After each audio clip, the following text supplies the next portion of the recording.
ricevuto diverse segnalazioni e da più parti rispetto alle tempistiche della AS3 nel rilascio degli appuntamenti per le visite mediche per definire lo stato di invalidità. Allora, per capire che tipo di segnalazioni avevo ricevuto, ho fatto una richiesta di accesso agli atti a tutte le aziende per avere i dati di un ultimo periodo e capire com'è la situazione in tutta la regione. Allora, mi hanno risposto l'azienda 1, l'azienda 2, l'azienda 5,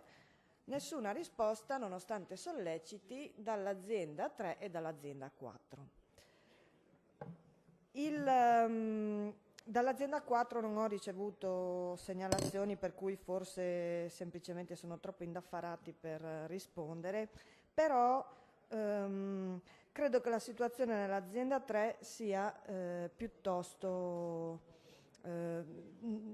urgente, perché mi sono giunte informazioni di ritardi fino a 10 mesi. Allora io vorrei ricordare che non è questo tipo di visita e di riconoscimento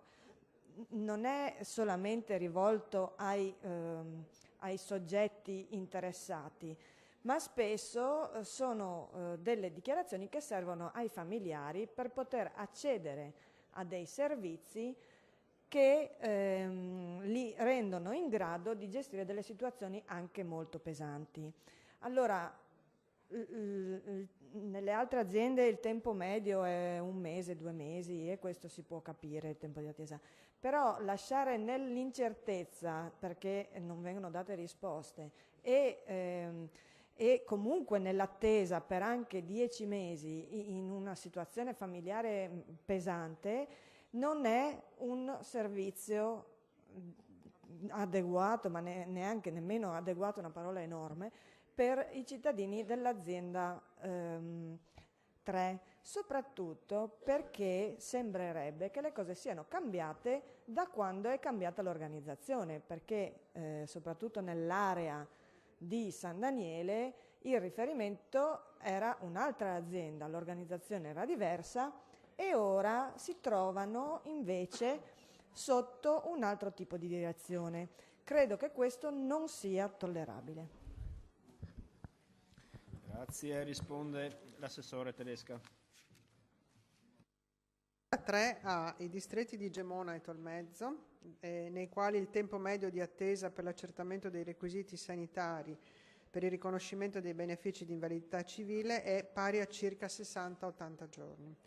Diversamente, come lei ha descritto, nei distretti di San Daniele e Codroipo il tempo che intercorre tra la presentazione della domanda e l'accertamento è pari a 8-10 mesi. Una situazione sicuramente molto critica, che è relativa a questi due distretti e che si è sostanziata poiché contemporaneamente al passaggio dei due distretti dall'azienda 4 all'azienda 3 si sono anche verificate una serie di cessazioni di personale esperto in materia e che svolgeva abitualmente quelle funzioni accertative. Sono stati conseguentemente attribuiti all'azienda 3 posti di organico vuoti, invece di persone con competenze posti di organico vuoti, sui quali sono state effettuate le nuove assunzioni di personale che ovviamente ha dovuto fare la fase di formazione. L'azienda 3 ha quindi formulato, perché questo problema era noto, era già stato sollevato, ha formulato un piano di rientro per risolvere i problemi di questi due distretti, in considerazione dell'arretrato che deve essere assolutamente smaltito e della previsione, sulla base dello storico, delle ulteriori domande che perverranno entro dicembre 2016 per un totale rispettivamente di circa 1.200 visite necessarie a Codroipo e 900 visite a San Daniele. L'attività necessaria per ridurre entro il 31 dicembre 2016 i tempi di attesa a 8-10 settimane, quindi come insomma, più o meno nella media degli altri distretti,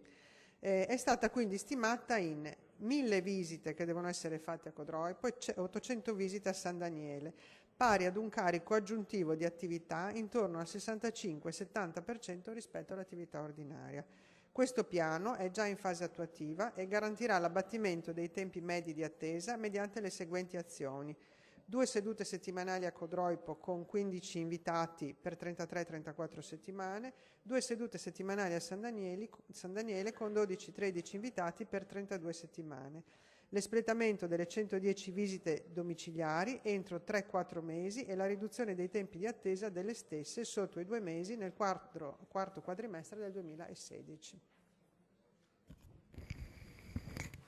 Parola alla consigliera Bianchi. Quindi immagino che le domande vengono affrontate per ordine di apparizione, quindi quelle più vecchie per andare a risolvere quelle successive. Se però il piano di risoluzione termina il 31/12, io capisco tutto, cambiamenti, difficoltà di personale che non c'era e deve essere, però penso che una situazione del genere forse avrebbe meritato uno sforzo maggiore per riuscire a recuperare prima, perché le famiglie si trovano veramente discriminate rispetto ai vicini e agli altri residenti di questa regione e molto spesso veramente in difficoltà, e